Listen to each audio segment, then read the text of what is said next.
कि मुझे कृषि लोन चाहिए। कृषि लोन का मतलब खाद के लिए, बीज के लिए, इसके लिए पैसा चाहिए। तो आप वो कितना सेंक्शन करेगा? 40,000 रुपये। लेकिन ये बड़े किसान हैं जिनके पास 100 एकड़ ज़मीन है या उससे ज़्यादा ज़मीन है, इन्होंने अप्लाई किया कि मुझे कृषि लोन चाहिए। इनको कितना मिल गया? 20 लाख। तो क्योंकि रकबा ज़्यादा था ना इनका, तो इनको 20 लाख लोन मिल गया। तो इन्होंने क्या किया? थार खरीद ली, फॉर्चूनर खरीद लिया।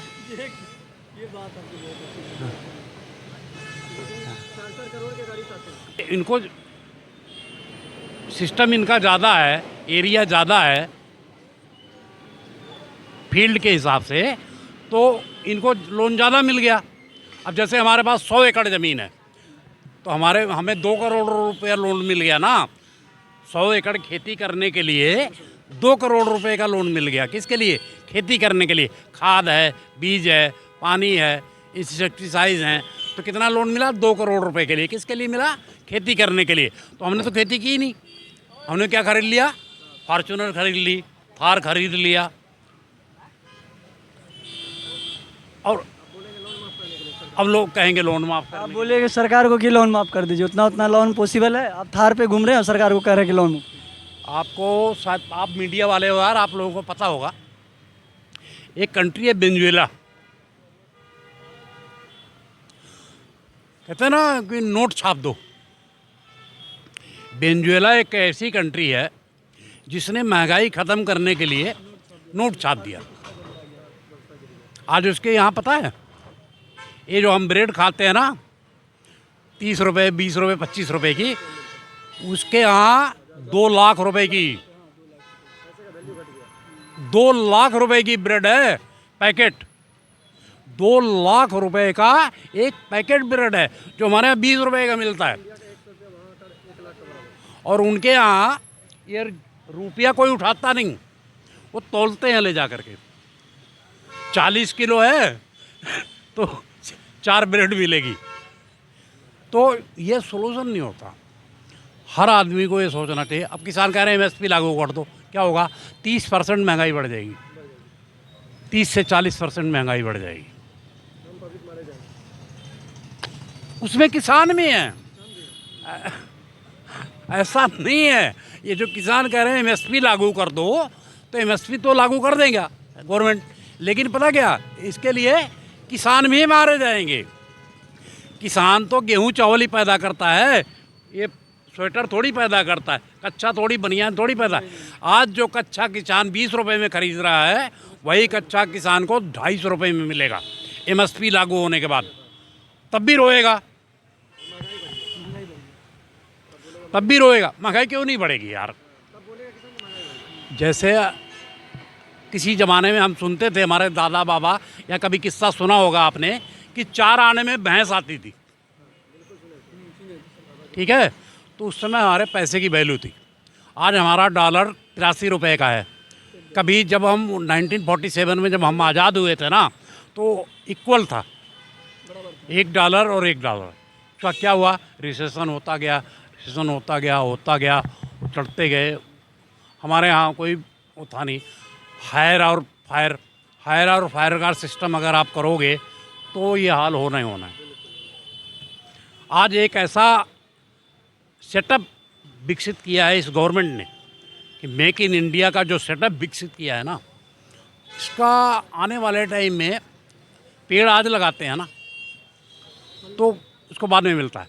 अगर आज ये 47 साल पहले ये पेड़ लगे होते हैं ना, तो आज शायद हम डॉलर से ज़्यादा होते। जब हमारा देश आज़ाद हुआ तो हम बराबर थे, 1 रुपया मतलब $1, हम बराबर थे। आज क्या हुआ कि कमीशन के चक्कर में, करप्शन के चक्कर में हमने क्या किया? हायर एंड फायर, खरीदो और बेच दो। हमने ध्यान ही नहीं दिया कि हमें अपना भी बनाना चाहिए, हम अपना भी बनाना चाहिए। आज अगर हम किसी से, आज कहते हैं ना कि चाइना हमसे युद्ध करने के लिए तैयार है, पाकिस्तान हमसे युद्ध करने के लिए तैयार है, लेकिन हम उससे युद्ध नहीं कर सकते। क्यों नहीं कर सकते? क्योंकि हमारे पास अम्बिनेशन नहीं है। हम अमेरिका पे डिपेंड हैं, तो अगर हम खुद बनाए होते, हमारी अपनी मैन्युफैक्चरिंग होती, तो हम आज इनको जवाब दे सकते थे। आज ये कंट्री एक ऐसे दौर में आई है कि हम अपनी मैन्युफैक्चरिंग को बढ़ावा दे रहे हैं। हाँ, कॉस्टली है, कॉस्टली है। कहते हैं ना कि भैया बिक जाएंगे लेकिन इज्जत नहीं बेचेंगे, बिक जाएंगे लेकिन इज्जत नहीं बेचेंगे। 2 रुपया महंगा खा लेंगे लेकिन अपन बहन बेटिया न बेचब। तो थोड़ी महंगी पड़ रही है, बाद में जाके प्रोसेसिंग में हर चीज़ महंगी होती है। जब हम उसकी कोई डिज़ाइन तैयार करते हैं तो उसमें पैसा लगता है, लेकिन जब एक बार सेटअप बैठ जाता है तो छापे जाओ इसको दबा। एक मशीन खरीद ला, जैसे क्या होती है फोटोस्टेट मशीन, फोटोस्टेट मशीन खरीदते हो ना, कितने की है? 15-20 हज़ार की। एक बार आपने 20 हज़ार की मशीनों खरीद ली तो आपके 20 हज़ार चले गए ना, वो कॉस्टली पड़ता है यार, 20 हज़ार रुपया चला गया। लेकिन जब उसको छापते हो ना, कितने का? 25 पैसे का, 15 पैसे की कास्ट आती है। आप कितना चार्ज करते हो? 1 रुपये, 1.5 रुपये। तो इसी तरीके से जब हम मैन्युफैक्चरिंग करेंगे, अपना दूसरे को देंगे। अभी हम ब्रह्मोस बेच रहे हैं या और सारी पिनाका बेच रहे हैं, कई देशों को हमने बेचा है, तो इस पे हमें आना पड़ेगा। ये चीज़ें हमने पहले छोड़ दी थी। आज हम यूपीआई कर रहे हैं, नहीं श्रीलंका से कर रहे हैं, दुबई से कर रहे हैं। क्यों कर रहे हैं? फिलहाल फ्रांस में ये लागू हुआ यूपीआई।